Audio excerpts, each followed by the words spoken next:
Vous écoutez le podcast Fluidité, épisode numéro 25. Si je vous dis une région d'Amérique du Nord connue pour son excellente qualité de vie, ses hivers très froids, son accent français un peu bizarre, je parle bien sûr du Québec, je vais vous raconter son histoire dans un français simple et naturel, alors restez à l'écoute. Salut, moi c'est Fabien Saucé, je suis français polyglotte et j'ai appris plusieurs langues tout seul, donc j'ai mis mon expérience et ma passion au service des autres en devenant professeur de français et en créant une méthode unique d'apprentissage. Et vous écoutez le podcast qui vous donne toutes les astuces nécessaires pour parler français couramment. Bienvenue dans le podcast Fluidité. Bonjour et bienvenue dans ce 25e épisode. Je racontais dans les épisodes numéro 1 et 2 que j'ai fait le tour de l'Amérique du Sud il y a 3 ans. En fait, je voulais continuer mon voyage en remontant en Amérique centrale, puis en Amérique du Nord, jusqu'au Québec. Je voulais faire tout ça en 8 mois. Mais en fait, pendant tout ce temps, je suis resté en Amérique latine. D'ailleurs, j'avais demandé une première fois mon visa pour le Québec et il avait été refusé. Je l'ai demandé l'année suivante et il a été accepté. J'ai reçu le mail de confirmation quand j'étais en Colombie, je me rappelle, mais j'ai jamais utilisé ce visa. Donc au final, je me suis installé au Mexique et je suis jamais allé de ma vie au Québec.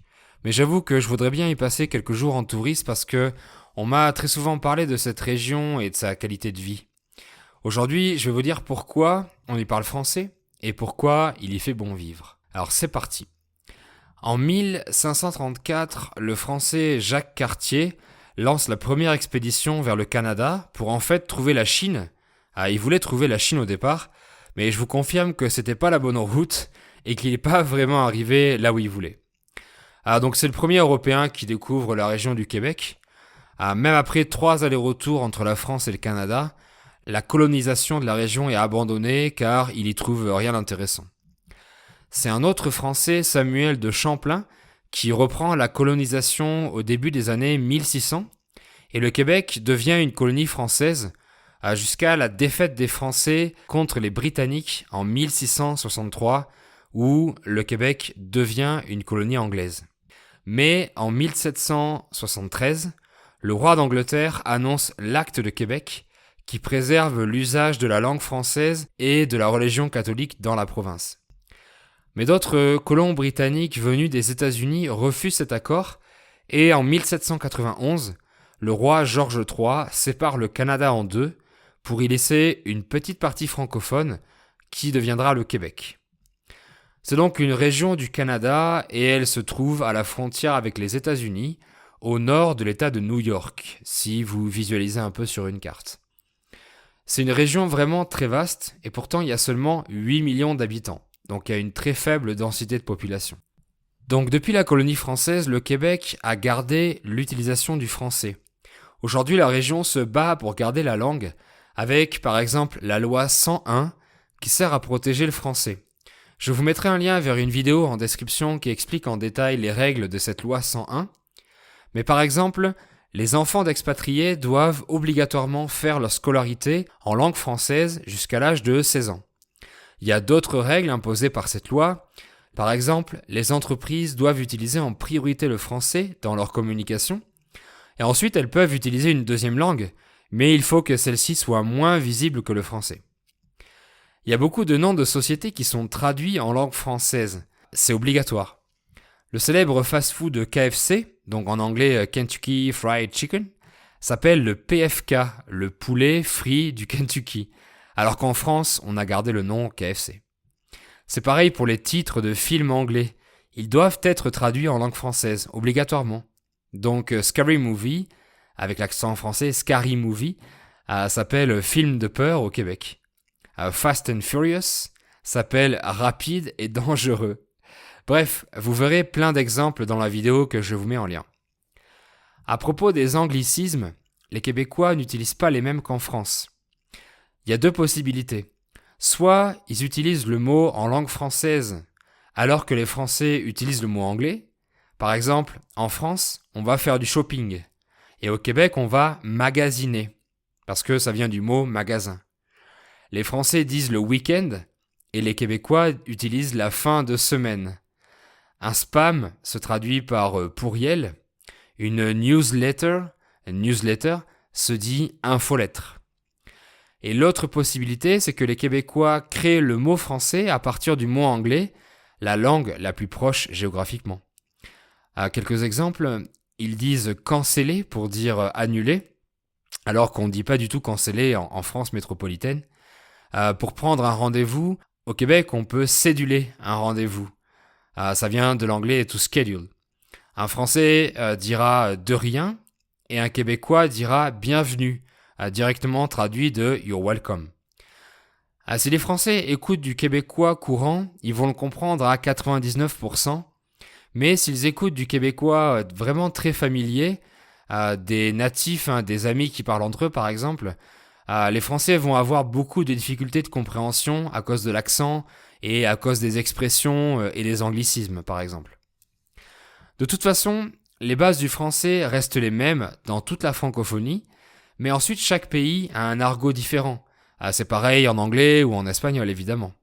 C'est pour ça qu'un professeur de français peut seulement vous enseigner le français de base et ne peut pas et ne doit pas vous enseigner l'argot local. Parce que ça va dépendre des régions de la francophonie, ça va dépendre des pays, ça va dépendre des régions en France, etc. Donc c'est en vivant sur place que vous allez connaître cet argot. Donc au Québec, le français est la langue officielle dans toute la province. Et dans les autres provinces du Canada, l'Ontario par exemple, c'est l'anglais qui est la langue officielle. Et en dessous du Québec, il y a les États-Unis. Donc en résumé, les Québécois sont entourés d'anglophones. C'est pour ça que certains Québécois, et surtout les habitants de Montréal, parlent aussi anglais. Parce que Montréal est une ville très cosmopolite, avec beaucoup de grosses entreprises internationales. Donc si vous allez vivre à Montréal, et si vous parlez un peu anglais, ça va vous aider pour trouver un bon emploi. Parce que si dans votre entreprise, vous devez communiquer avec les autres Canadiens anglophones, vous aurez besoin de l'anglais. Mais de toute façon, vous allez devoir parler français dans votre vie quotidienne. Et si vous allez dans une autre ville du Québec, vous verrez que les Québécois ne parlent pas forcément anglais. Donc en bref, si vous voulez vivre au Québec, vous aurez besoin du français en priorité. Et si vous voulez habiter spécifiquement à Montréal, l'anglais sera un avantage, il sera votre langue de secours. Et maintenant, pourquoi le Québec fait partie du top des endroits avec la meilleure qualité de vie ? Alors, je vais vous donner les raisons que j'entends le plus souvent parce que j'y suis jamais allé. Premièrement, on dit souvent que les Québécois sont très chaleureux, très accueillants et très sympas. L'amabilité des gens, c'est selon moi un point très important parce que je pense que si les gens sont adorables et positifs, on peut apprendre à aimer n'importe quel endroit du monde grâce aux personnes qu'on rencontre. Alors qu'au contraire, un endroit merveilleux avec des gens atroces, c'est beaucoup plus compliqué. Si vous arrivez tout seul en tant qu'expatrié et que vous n'arrivez pas à faire des rencontres, la solitude sera votre ennemi. Donc être entouré de gens sympas, ça aide beaucoup. Le Québec est une province démocratique et en paix, très attachée à la justice sociale. La devise française est liberté, égalité, fraternité, et elle est aussi appliquée au Québec. La société condamne sévèrement les discriminations basées sur le genre, la race, la religion ou les préférences sexuelles. Donc généralement, les gens se sentent libres et égaux. Les expatriés bénéficient d'aide et d'accompagnement souvent gratuits pour faciliter leur insertion. Et je vous mettrai des liens dans la description pour connaître bien toutes les démarches. Ensuite, les transports en commun sont simples et pratiques. Il y a de nombreuses pistes cyclables aménagées et sécurisées, ce qui motive à prendre le vélo, ou le bicycle, comme ils disent. L'éducation québécoise est gratuite et très bonne. Les universités permettent d'obtenir de très bons niveaux d'études, par exemple. La santé est aussi un point très important. Déjà, il faut savoir que le Québec est très peu dangereux, donc l'ambiance y est assez calme. En plus, le régime de santé est accessible pour tous les résidents québécois, donc la majorité des soins sont gratuits. Et après, vous pourrez toujours acheter un système de santé privé pour couvrir les quelques soins qui restent payants. Au Québec, on travaille environ 40 heures par semaine et on a 3 semaines de congés payés par an.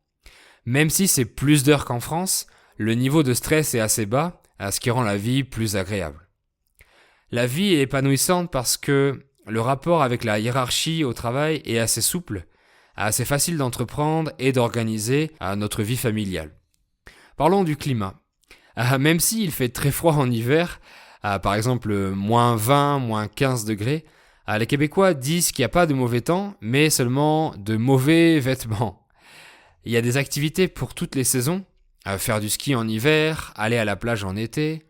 Et de toute façon, la province possède un des meilleurs systèmes de déneigement au monde pour affronter la neige et vivre avec les intempéries. Donc ils sont très bien équipés. Montréal bénéficie de 305 jours de soleil par an. Donc même en hiver, si on se couvre bien, si on s'habille chaudement, c'est agréable de sortir par beau temps et de faire des activités extérieures. Et justement, on peut profiter des paysages grandioses et magnifiques de la province.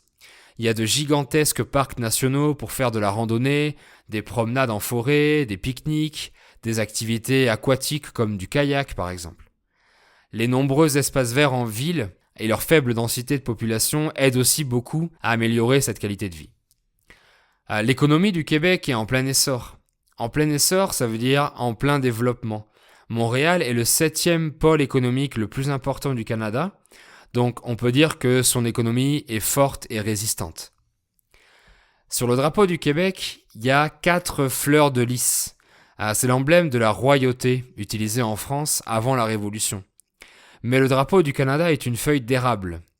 L'érable, c'est de maple, elle m'appelait. Donc le Québec est un énorme producteur de sirop d'érable, celui que vous mettez sur vos pancakes. Donc en parlant de gastronomie, le sirop d'érable est la spécialité à goûter en priorité au Québec. Ensuite, si vous avez un énorme appétit, vous pourrez manger une poutine. L'origine du mot n'a aucun rapport avec Vladimir Poutine, le président russe, mais c'est la francisation du mot pudding. Ou alors le nom de famille du président vient de pudding, peut-être. La poutine, c'est un gros plat de frites avec du fromage en cubes et de la sauce brune à base de viande, donc un gros plein de calories. Le bagel est aussi une spécialité québécoise.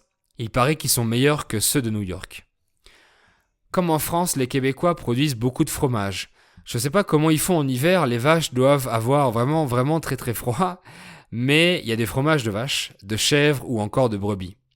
J'ai fait un podcast sur le fromage si vous voulez tout savoir sur sa fabrication, l'épisode 12. Voilà, vous en savez plus sur le Québec. Et pour en savoir encore plus, je vais vous laisser des liens vers des sites internet ou des chaînes YouTube sur le Québec, en français bien entendu, pour que vous puissiez avoir encore plus d'informations. Et surtout si vous voulez y aller pour vous y installer. Vous êtes libre de vous abonner au podcast sur Spotify. Je fais au minimum un podcast par semaine et soit on parle de culture française intéressante, soit on parle d'astuces pour votre fluidité. Et vous pourrez avoir la transcription écrite de l'épisode, ce qui est très pratique si vous êtes débutant ou si vous voulez réécouter l'épisode une deuxième fois en lisant le texte et en cherchant les mots que vous connaissez pas par exemple. Vous pourrez même traduire la transcription dans votre propre langue avec votre navigateur et comme ça vous pourrez écouter l'audio en français et en même temps lire la transcription dans votre langue. Et n'oubliez pas que si vous voulez écouter du français, je vous propose toujours un guide gratuit de contenu et d'outils de plus de 90 pages avec les séries, les chaînes YouTube, les artistes du moment, les sites internet et les applis pour vous faire progresser en français avec les liens cliquables directement dans le PDF. Donc vous allez sur lefranchouté.com/es et vous pouvez télécharger le guide gratuit PDF dans votre boîte mail. Je vous remercie beaucoup d'avoir écouté ce podcast et je vous dis à très bientôt pour un nouvel épisode. Bye!